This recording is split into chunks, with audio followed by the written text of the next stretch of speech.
말씀 보도록 하겠습니다. 오늘 우리에게 주신 하나님의 말씀은 사무엘상 20장 24절부터 42절 말씀입니다. 사무엘상 20장 24절부터 42절 말씀. 오늘은 24절부터 34절까지 봉독하도록 하겠습니다. 다윗이 들에 숨으니라. 초하루가 되매 왕이 앉아 음식을 먹을 때에 왕은 평시와 같이 벽 곁 자기 자리에 앉아 있고 요나단은 서 있고 아브넬은 사울 곁에 앉아 있고 다윗의 자리는 비었더라.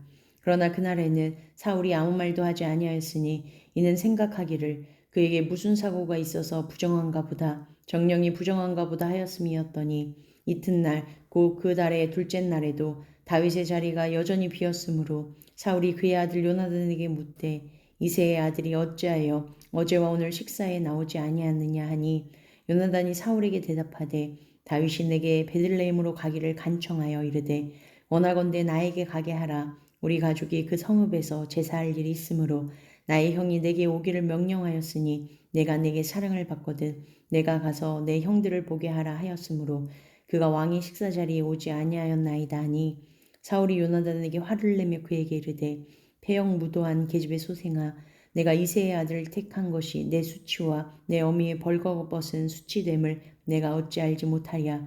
이새의 아들이 땅에 사는 동안에는 너와 내 나라가 든든히 서지 못하리라. 그런즉 이제 사람을 보내어 그를 내게로 끌어오라. 그는 죽여와야 할 자니라 한지라. 요나단이 그의 아버지 사울에게 대답하여 이르되 그가 죽을 일이 무엇이니이까 무엇을 행하였나이까. 사울이 요나단에게 단창을 던져 죽이려 한지라. 요나단이 그의 아버지가 다윗을 죽이기로 결심한 줄 알고 심히 노하여 식탁에서 떠나고 그 달의 둘째 날에는 먹지 아니하였으니 이는 그의 아버지가 다윗을 욕되게 하였으므로 다윗을 위하여 슬퍼함이었더라. 아멘. 말씀 보도록 하겠습니다. 오늘 이렇게 주님께 나오신 또한 삶의 자리에서 주님을 예배하시는 우리 귀한 성도님들을 환영하고 축복합니다. 오늘도 함께 하시는 주님으로 말미암아 삶을 승리하시고 또한 그 은혜를 많은 사람들에게 흘려보내실 수 있는 우리 귀한 성도님들 되어지시길 간절히 소망합니다. 오늘 말씀은 어제 말씀과 이어지는 말씀입니다. 어제는요, 다윗과 요나단의 관계를 확인했다면 오늘은 사울과 다윗과의 관계를 확인하여서 앞으로 이루어질 일들을 바라보는 시간이 되어집니다. 참 안타까운 건 하나님께서 19장 나마나요 사건으로 인하여서 사울에게 다시 한번 기회를 허락해 주셨습니다. 그런데 그 기회를 허락해 주신 것에 대한 응답, 결과가 바로 오늘 24절부터 34절에 나와 있는 이 내용의 모습이라는 것입니다. 그래서 오늘 이 내용을 살펴보고 우리의 삶을 통하여서 하나님께서 원치 않으시는 모습들, 그리고 우리가 다시 한번 붙잡아야 되는 것들이 무엇인지 바라보며 그 길을 걸어가시는 우리 귀한 성도님들 되어주시길 간절히 소망합니다. 24절부터 다윗이 들에 숨어서 초하룻날이 되어졌던 일들이 이야기되어집니다. 그리고 이제는 장소는 궁궐로 되어지고요. 왕이 앉아서 음식을 먹을 때 첫째 날에는 사울이 다윗의 부재에 대해서 이야기하지 않습니다. 그 이유는 26절에 그가 생각하기에 부정한 것이 있어서 나오지 못하나 보다라고 생각했기 때문입니다. 레위기에 보면요. 부정과 정결에 대해서 이야기를 합니다. 그리고요. 부정한 사람은 하루 동안 부정하기 때문에 접촉해서는 안 되는 것을 이야기하고 있고요. 그리고 부정되어지기 쉬운 것 중에 하나가 시체를 만졌을 때나 아니면 몸에 유추로 있을 때, 그리고 그런 부정되어지는 것들이 또 다시 만져졌을 때 그런 일들이 있음을 이야기해주고 있습니다. 그래서 부정하기 때문에 못 나오나 보다라고 생각을 하고 그때는 이야기를 하지 않았습니다. 근데 이튿날이 되었는데요. 이때에도 다윗이 나오지 않았습니다. 그랬을 때 사울이 물어봅니다. 요나단에게 이새의 아들이 어찌하여 어제와 오늘 식사에 나오지 아니하냐라고 물어봅니다. 지금 다윗의 이름을 부르지 않고요. 뭐라고 부르냐면 이새의 아들이다라고 부르고 있습니다. 이것은 다윗을 폄하하는 뜻이 담겨 있고요. 그리고 다윗의 이름의 뜻이 사랑하는 자입니다. 사울이 다윗을 사랑하지 않음을 이야기하고 있고 보여주고 있는 대목입니다. 34절까지요. 사울이 다윗을 3번 이야기하는데 다 이새의 아들로 표현을 하고 다윗이라는 이름으로 이야기하지 않습니다. 이게 바로 사울이 가지고 있는 마음을 표출하는 것입니다. 이렇게 물음에 28절부터요. 요나단이 그것을 대답해주며 나아갑니다. 그 이유를 28절과 29절에 4가지의 이유가 있었기 때문에 자신이 다윗을 보냈습니다. 라고 논리적으로 그리고 간결하게 이야기를 합니다. 첫 번째는요. 다윗이 내게 베들레헴으로 가기를 간청하였다라고 얘기를 했습니다. 첫 번째는 간청했다. 이것은 간절히 구하였다라고 얘기를 하고 있습니다. 29절에 보니까요. 이르되 원하건대 나에게로 가게 하라. 우리 가족이 그 성읍에서 제사할 일이 있으므로. 두 번째는요. 우리 가족이 그 성읍에서 제사할 일이 있다라고 얘기를 합니다. 여기에서 우리 가족이라는 히브리어는요. 미슈파하입니다. 이것은요. 그냥 가족 소수를 얘기하는 것이 아니라 족속 혹은 대가족을 의미하고 있습니다. 그렇기 때문에 이것은 꼭 참석해야 되는 행사다라는 것을 이야기해주고 있습니다. 그리고 세 번째는요. 나의 형이 내게 오기를 명령하였다라고 이야기를 합니다. 다윗이 막내이기 때문에요. 형의 명령에 응답해야 되는 것임을 이야기를 해주고 있고요. 그리고 네 번째는요. 내가 내게 사랑을 받거든 내가 가서 내 형들을 보게 하라 하였으므로 그가 왕의 식사 자리에 오지 아니하였나이다 라고 얘기를 합니다. 네 번째는요. 내가 너에게 사랑을 받았거든 이라고 얘기를 합니다. 이것은 내가 너의 눈에서 은혜를 발견했으면 이라는 히브리어 언어입니다. 이것은요. 조건 없이 호의를 품고 자신을 대하는 사람에게 쓸 수 있는 이야기입니다. 다윗이 요나단에게 그러한 사람이었다라는 것을 지금 말해주고 있습니다. 이 얘기를 듣고 나서 사울이 반응을 하는데요. 격하게 반응을 합니다. 그게 바로 30절부터 31절까지의 내용입니다. 요나단에게 화를 내는데요. 어떻게까지 화를 내냐. 폐역무도한 계집의 소생아 내가 이새의 아들을 택한 것이 내 수치와 내 어미의 벌거벗은 수치됨을 내가 어찌 알지 못하랴? 이새의 아들이 땅에 사는 동안 너와 내 나라가 든든히 서지 못하리라. 그런즉 이제 사람을 보내어 그를 내게로 끌어오라. 그는 죽어야 할 자이니라 한지라 라고 얘기를 합니다. 지금 요나단을 뭐라고 부르냐면요. 폐역무도한 계집의 소생이다라고 얘기를 합니다. 이것은 무슨 뜻이냐면요. 사악한 모친의 부정으로 인해서 태어난 아이란 뜻입니다. 부모를 욕되게 함으로써 그 후손들을 비방하는 히브리인들의 상투적인 욕입니다. 저희 나라에서도요. 욕 중에 부모님을 폄하하는 그러한 욕이 있습니다. 이것은 가장 수치스럽고 가장 모욕적인 것들을 담고 있기 때문에 이러한 이야기들을 하는 것입니다. 이 정도로 사울이 요나단에게 화를 내었다라는 것입니다. 그리고요. 다윗으로 인하여서 어떤 일들이 이루어질 거냐면 너와 너의 나라 요나단과 요나단의 나라가 든든히 서지 못할 것이다 라고 얘기를 합니다. 이것을 다른 말로 바꾸면요. 자신이 지금까지 일궈놓은 그 나라가 서지 못할 것이다. 그렇기 때문에 그를 끌고 와라. 그는 죽어야 한다. 죽어야 할 자니라 라고 얘기를 합니다. 이 죽어야 할 자는요. 벤 마베트라고 얘기를 하고요. 죽음의 아들, 사망의 자식을 이야기를 하고 있습니다. 지금 이새의 아들 다윗을요. 죽어야 할 자, 죽음의 아들로 사울은 이야기를 하고 있습니다. 그랬을 때 19장에서 요나단이 했었던 것처럼요. 아버지 사울에게 다윗이 어떤 죄를 지었기 때문에 이렇게 합니까? 라고 다시 한번 이야기를 합니다. 그랬을 때 사울이요. 이제는 다윗을 죽이려고 했었던 그 단창을 들고 요나단을 죽이려고 합니다. 그것을 보고 요나단이 자신이 생각했었던 것과 다르게 아버지의 마음이 다윗을 죽이기로 결심한 줄 깨닫고 심히 노하여서 식탁을 떠납니다. 그리고 나서 둘째 날 아무것도 먹지 않고요. 아버지가 다윗을 욕되게 하였으므로 다윗을 위하여 슬퍼하였더라 라고 이야기를 하고 있습니다. 여기에서 슬퍼하다라는 것은 아차분데요. 이것은 그냥 슬퍼하다라는 뜻보다는요. 괴로워하다, 고통스러워하다라는 뜻이 더 명확하게 잘 들어가 있습니다. 24절부터 34절의 내용을 보니까요. 그리고 저희가 18장부터 봐왔던 사울의 하는 행동을 보니까요. 누구와 흡사하냐라는 거 보니까 누구와 흡사하냐면요. 바로 출애굽기에 나온 바로의 모습과 흡사하다라는 것입니다. 바로도요. 이스라엘 민족들이 강성하고 많아졌더니 자기가 스스로 지혜롭게 한다고 하면서 세 가지의 계책을 세웁니다. 첫 번째는요. 개인적인 시도입니다. 그래서 이스라엘 민족들에게 이를 부과해서 힘들게 합니다. 그리고 두 번째는요. 비밀스럽게 타 민족을 통해서 죽이려고 합니다. 애굽 사람이기 때문에 히브리 사람들을 통하여서 그 아들을 죽여라라고 산파를 통하여서 그 명령을 합니다. 그리고 마지막엔요. 온 백성을 통해서 이제는 대놓고 살인면허를 부과합니다. 이스라엘 민족의 아들이 태어나면 나일강에 던져 넣으라 라고 얘기를 합니다. 그런데요. 이 모든 세 가지 시도들은요. 다 이루어지지 않습니다. 그리고 결론적으로는요. 모세가 태어나게 되고요. 그리고 자신의 딸로 인하여서 구원받고 그리고 왕궁에서 자라고 나중에는요. 이스라엘의 구원자가 되어지는 일들이 일어나게 되어집니다. 여기 사울의 계책에도요.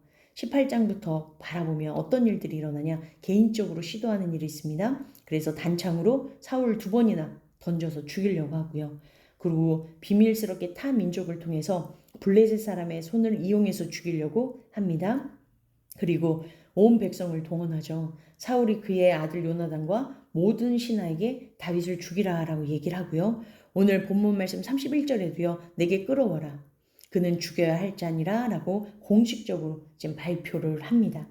그런데 어떤 일들이 일어나냐면요. 다윗을 사울의 자녀들이 요나단과 그리고 그 딸 미갈로 인하여서 구원을 받고요. 그리고 탈출되어져서 나중에는요.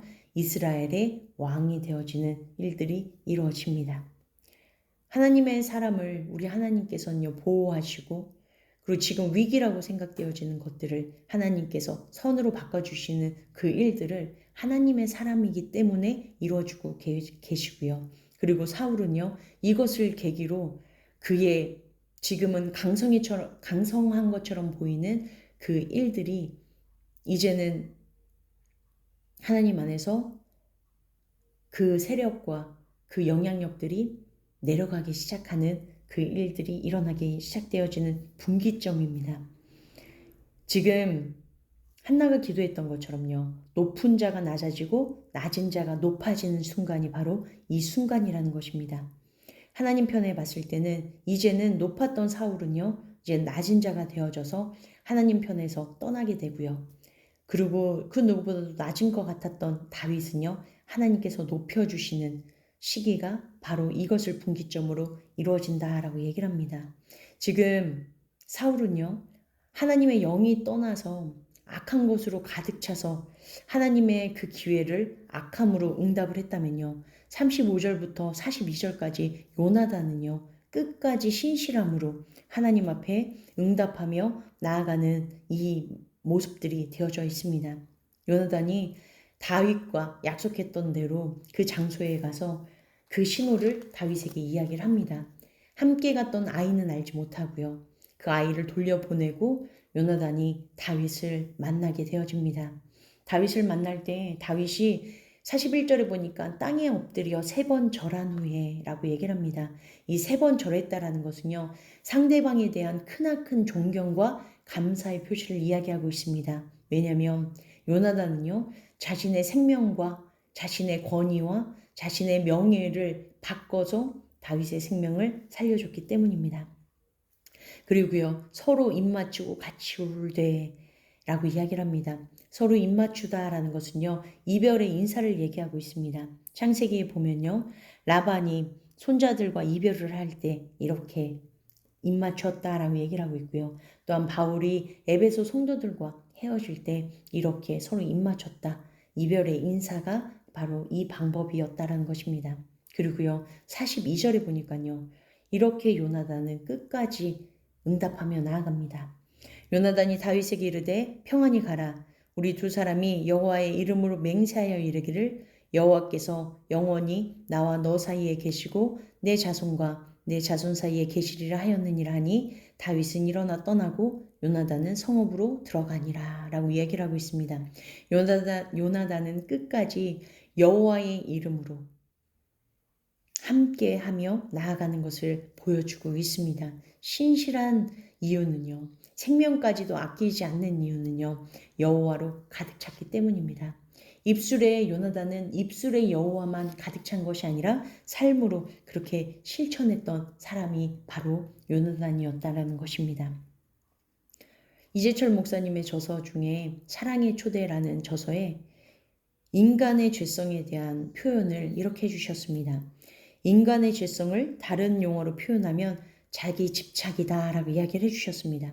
그래서 이것을 뭐라고 풀으셨냐면 최초의 인간인 아담이 하나님의 법을 어기고 금단의 열매를 먹음으로 죄를 범했습니다.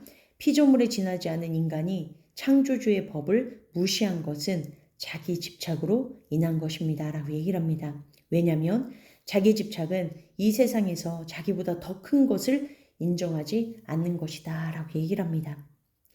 이 무서운 것은요. 인간이 무엇에 집착하든 그 집착이 실은 거기에 마음을 쏟고 있는 자기 자신에 대한 집착이라는 것을 이야기해주고 있습니다. 지금 사울이 바로 그런 모습을 하고 있죠. 그리고요. 자기 집착의 결국은 자기 욕망에 대한 집착이기에 자기 욕망이 사로잡힌 인간의 삶은 자신의 의지와 무관하게 타인에게 흉기로 드러나게 됩니다. 라고 이야기를 해주셨습니다. 사울을 대표하는 이야기입니다. 그리고 사울이 지금 자신의 욕망이 사로잡혔기 때문에 다윗을 죽이고자 하는 그것들로 가득 찬 것을 지금 이야기해 주고 있습니다. 지금 자기 집착에서 벗어나지 못했을 경우에는요. 결국엔 다른 사람을 죽이는 그리고 하나님의 나라를 무너뜨리려는 일들을 앞장서는 사람이 되어지는 것을 보여주고요. 그리고 그것과 다르게 하나님의 나라를 세우기 위하여서 하나님의 뜻이라면 자신의 안위와 자신의 입지 이런 것들은 전혀 상관하지 않는 이 요나단을 통하여서 하나님께서는 하나님의 뜻들을 이루시는 그 길을 열어주신다는 걸 지금 비교하며 대조하며 보여주고 있다는 것입니다. 그러면 현대를 살아가고 있는 우리가 자기 집착에서 벗어날 수 있는 비결은 어떤 것이 있겠습니까? 바로 그것은 고린도후서 5장 17절입니다. 그런즉 누구든지 그리스도 안에 있으면 새로운 피조물이라 이전 것은 지나갔으니 보라 새 것이 되었도다. 아멘. 헛된 것에 지나지 않은 인생을 구원해 주시는 예수님 안에 있어야지만 우리가 새로운 피조물이 되는 것이고요. 자기 집착에서 벗어나서 이제는 하나님으로 인하여서 예수님으로 인하여서 회복된 모습으로 주님께 나아가게 되어진다는 것입니다. 그래서요. 회복되어진 하나님 안에서 새로운 피조물이 되어진 사람들의 특징은 무엇이냐면요. 누군가를 위해 자신을 아낌없이 내어주게 되어진다는 것입니다. 누구처럼요? 요나단처럼요. 아끼지 않게 되어집니다. 왜냐하면 주님의 일이시기 때문입니다. 그것이 바로 생명의 특징입니다. 참된 생명은 항상 누군가를 향해 흘러가게 마련이고요. 고이거나 멈추기를 원하는 생명이 더 이상 생명일 수 없는 것은 생명은 멈추거나 고이는 순간부터 이내 썩어버리기 때문입니다. 우리도 우리 가운데 있는 옛 모습들을 집착하고 바라보고 소중히 여겼었던 하나님께서 기뻐하지 않으셨던 것들이 있다면 이 시간 그것들을 내려놓고 요나단처럼 자기의 생명도 기꺼이 내어줄 수 있는 하나님의 사람인 모습, 예수님으로 말미암아 새롭게 되어진 피조물처럼 피조물답게 그렇게 하나님 앞에 나아가길 간절히 소망합니다. 그리하여서 생명샘이 우리 가운데 넘쳐 흘러 많은 영혼들이 우리로 인하여서 흘러가는 그 생명을 덧입어서 지치고 상하고 죽어가는 영혼들이 살아나고 주님께 나오는 놀라운 역사가 우리 성도님들로 인하여서 이루어지기를 간절히 축복합니다. 오늘도 그것을 기대하며 하나님과 함께 나아가고 하나님 안에서 모든 것들을 우리 주님 것입니다. 생명을 흘려보내는 통로가 되겠습니다라는 기대와 또한 간절한 마음을 가지고 주께 나아가시는 우리 귀한 성도님들의 삶 되어지실 때 놀라우신 하나님의 은혜와 사랑으로 역사하여 주실 줄 믿습니다. 그것을 기대하며 나아가시는 우리 귀한 성도님들 되어주시길 간절히 축복합니다.